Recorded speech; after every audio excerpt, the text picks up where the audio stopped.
So, a little bit different today. I thought I'd do a video on how not to buy a narrowboat. This is what Abel's Ark looked like when I first came to view, and obviously from the towpath you can't see a lot of the hull. In fact, you can't see any of the bits where it's underwater. So looking along the bodywork, it all looks fine, it all looks solid.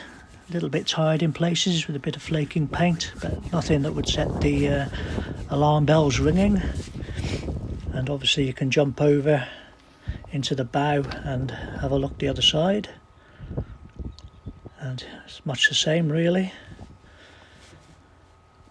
And the roof just needed a good clean really, the roof. And you can see a little bit there of the water line and the bow. Moving inside, it was much as probably most of us have seen on Dan's videos. It all looks tidy, neat enough, perfectly usable in the state it's in. And walking through the boat, going to the bedroom, everything looks much the same again. Nothing that would worry anybody looking to buy a boat. Easy enough to put your own stamp and style onto it. You can see a bit of tape there on the vent on the door, which obviously means you can get a bit of a draft in, but you have to have ventilation on a boat, so that's just one of those things.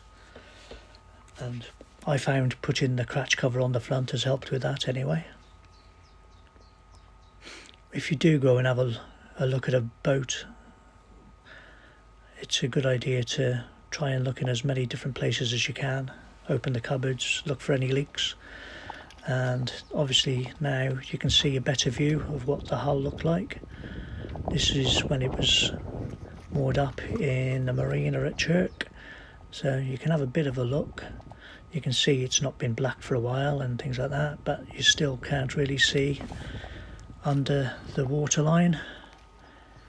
But as I said, in my case, I had a good idea the boat would need some welding and I planned ahead for it.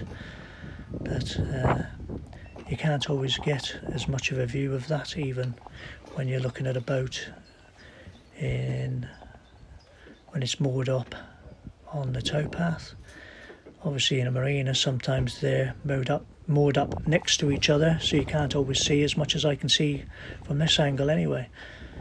So obviously from the side of the boat there you can see it definitely needed blacking. And as I said, in my case, I looked back over all the previous videos of Dan's before I made an offer, and I could tell it hadn't been blacked for probably about 4 years, so I was expecting some work. And this is a little clip of when Abel's Ark was out of the water and having the welding work done, and as you can see below the waterline would have been quite a bit worse, so you can't always see what you need to see.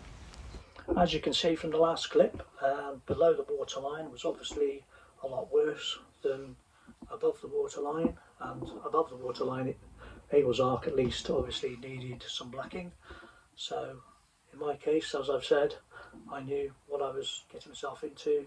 I priced up how much the welding work would be, and I bore that in mind when I made an offer.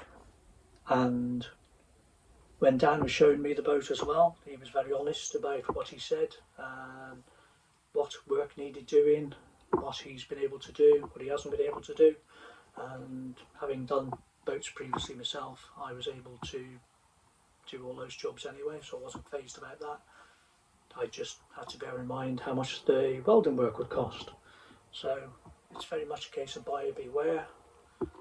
Always bear potential costs in mind, don't let your heart rule your head, and make a sensible offer, and wherever possible get yourself a survey. I will be doing another video soon on how to buy a narrowboat, lots of hints and tips what to look out for. But in the meantime, if this video's possibly giving you a bit of food for thought, maybe a bit of a chuckle, give us a thumbs up, and consider subscribing for more boaty and campervan videos. Bye for now.